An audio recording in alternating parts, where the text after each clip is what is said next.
आप सभी को सुंदर शरद पूर्णिमा की बहुत बहुत बधाई हो। बाबा विश्वनाथ की कृपा आप पर सदा बनी रहे। आ गया शरद पूर्णिमा की रात्रि।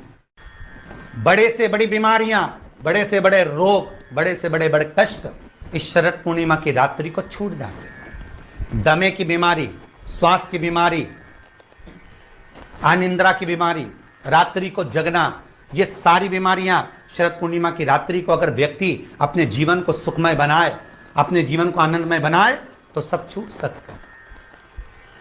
शरद पूर्णिमा की रात्रि को पीपल के पत्ते 5 लेकर उसके ऊपर खीर डालकर रात्रि को खा लेने से महाराज दमे की बीमारी, श्वास की बीमारी रुक जाती है। वो बीमारी बढ़ती नहीं है, उससे कष्ट नहीं होता। जिन बच्चों के नेत्र कमजोर होते हैं, रोशनी कमजोर होती है, शरद पूर्णिमा के दिन रात्रि को 12 बजे भगवान चंद्रदेव का दर्शन कराइए।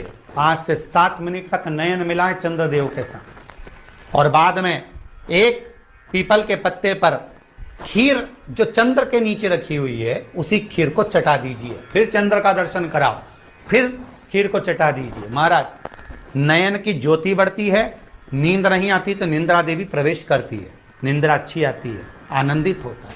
महाराज जिस व्यक्ति के शरीर में गांठ पड़ जाती हो, शरीर काला पड़ जाता हो, चट्टे पड़ जाते हो या दांत खाज खुजली हो जाता हो, उसके लिए भी शरद पूर्णिमा की रात्रि को 12 बजे महाराज भगवान चंद्रदेव के लिए 21 दिए जलाए जाते हैं।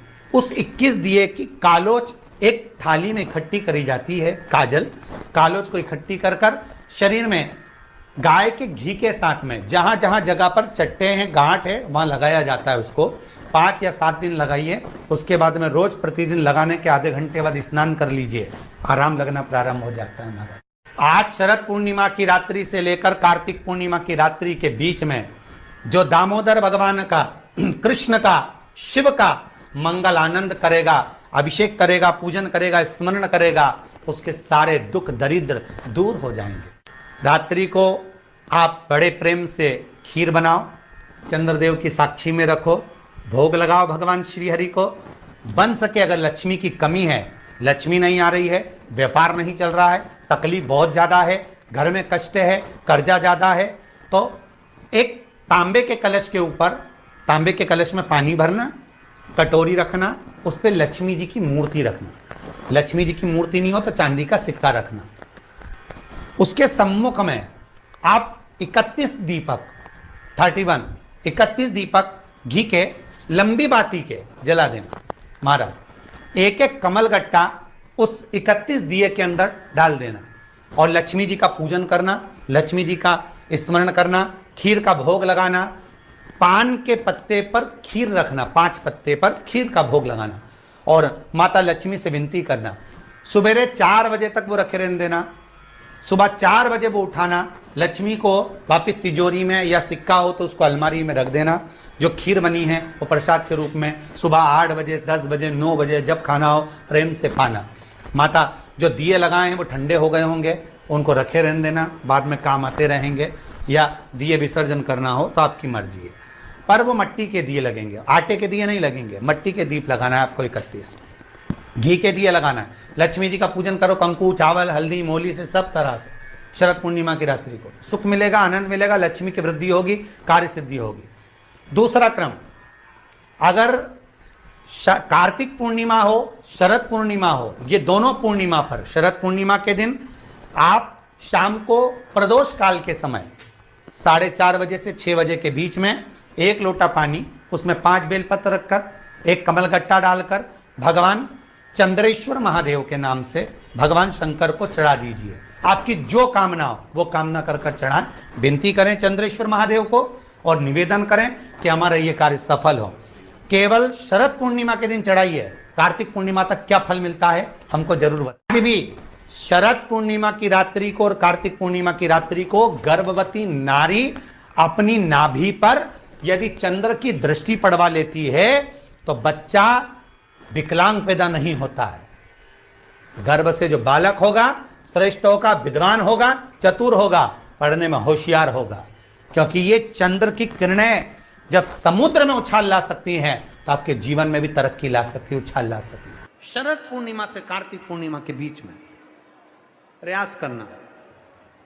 दुकान नहीं चल रही हो, व्यापार नहीं हो रहा हो, तकलीफें बहुत ज्यादा हो, घर में क्लेश जाता हो, अशांति ज्यादा हो, पैसे नहीं आ रहे हो, 1 रुपया कमा रहे 100 रुपये खर्च हो रहा है, बहुत टेंशन है, तो शरद पूर्णिमा से कार्तिक पूर्णिमा तक एक हल्दी और कुंकू ये थोड़ा सा मंदिर में लेकर जाइए। हल्दी और कुंकू जरा जरा सा ले जाओ, अशोक सुंदरी वाली जगह पर पहले शंकर जी पे जल चढ़ा दो, अशोक सुंदरी वाली जगह पे जल चढ़ा दो, और वह हल्दी और कुंकू की एक एक बिंदी अशोक सुंदरी वाली जगह पर अपनी कामना कर कर लगा कर आओ। उसी में से वो हाथ जो तुम्हारा गीला है कंकु हल्दी का, वही हाथ लाओ, घर में प्रवेश करते समय अपनी देहली पर थोड़ा सा लगा दीजिए।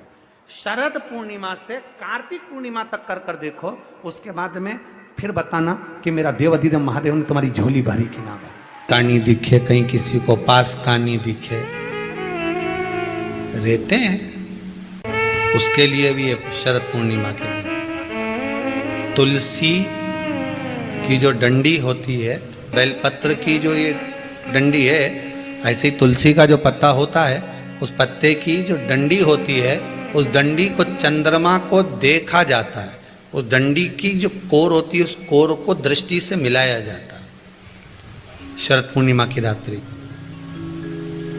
ठीक 12 बजे आप चंद्रमा की, जैसे चंद्रमा का भाग, उस चंद्रमा के भाग को आप उस डंडी के भाग से निहारने का प्रयास करिए।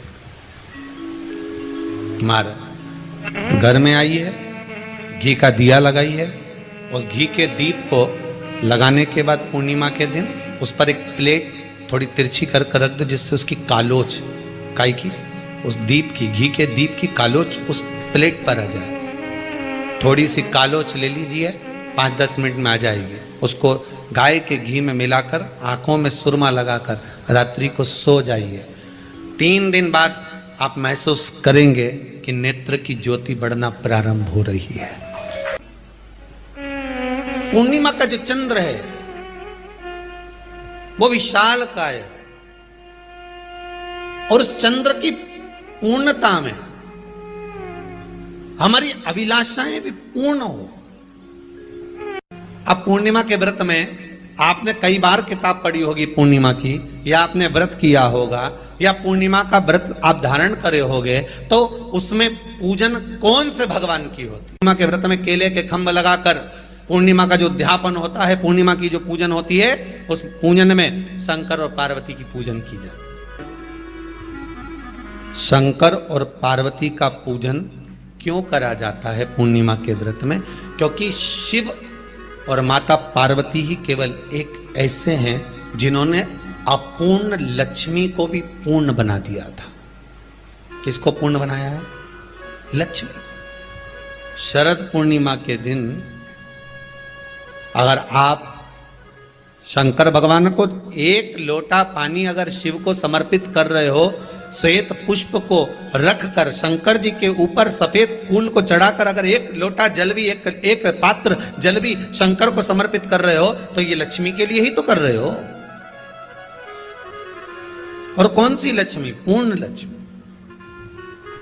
पूर्ण लक्ष्मी।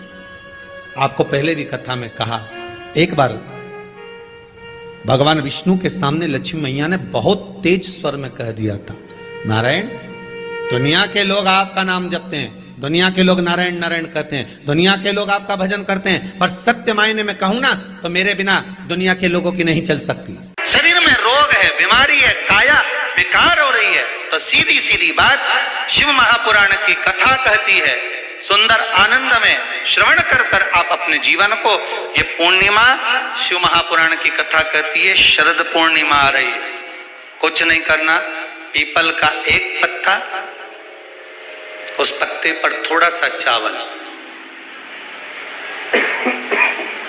थोड़ा सा चावल, पूर्णिमा की रात्रि को अपने हाथ में लेकर, अपने नयनों से लगाकर, शरीर पर से स्वयं उतार कर उसको दरवाजे के पास रख दीजिए। पूर्णिमा की रात्रि को पूर्ण होने पर उस चावल को दूसरे दिन सूंघ कर बहते हुए पानी में डाल दीजिए। महाराज कितने भी रोग से ग्रसित हो गए, पीपल का एक पत्ता 52,000 ब्राह्मण की साक्षी कराता है। महाराज बहुत ध्यान देना, पीपल के वृक्ष में स्वयं नारायण का, मेरे कृष्ण का वास है। स्वयं भगवान गीता के अंतर्गत कहते हैं कि मैं पीपल का वृक्ष हूं। 6 पत्ती का बेलपत्र मिलता है तो उसको नंदी पर पहले समर्पित कर कर फिर शिव के द्वार पर शंकर भगवान पर समर्पित किया जाता है। सत्यम शिवम सुंदरम चैनल को सब्सक्राइब करें। एक चावल का दाना चढ़ाकर उस बेलपत्री को लाया जाता है, बरकत स्थान पर रखा जाता है। 3 पत्ती का जो बेलपत्र का वृक्ष है उसमें 4 पत्ती मिलना चाहिए। 3 पत्ती के बेलपत्र के वृक्ष में 6 पत्ती मिलना चाहिए। 3 पत्ती के बेलपत्र के वृक्ष में 8 पत्ती मिलना चाहिए। मूल वो है, कई लोग कहते हैं 6 पत्ती का बेल का वृक्ष हमने लगा लिया, उसमें 6 पत्ती लगे, वो बात अलग है। पर 3 पत्ती के बेलपत्र के वृक्ष में जब 4 पत्ती मिले, 5 पत्ती मिले, 6 पत्ती मिले, मतलब 3 पत्ती का जो बेलपत्र का वृक्ष है वो माता पार्वती जी के अश्रु का है। पार्वती जी के ही उस पौधे में जब उमा, सती, कात्यायनी इनका पत्ता प्राप्त होता है तब वो जीवन को सुख प्रदान कर देता है। उस पत्ते की जरूरत है।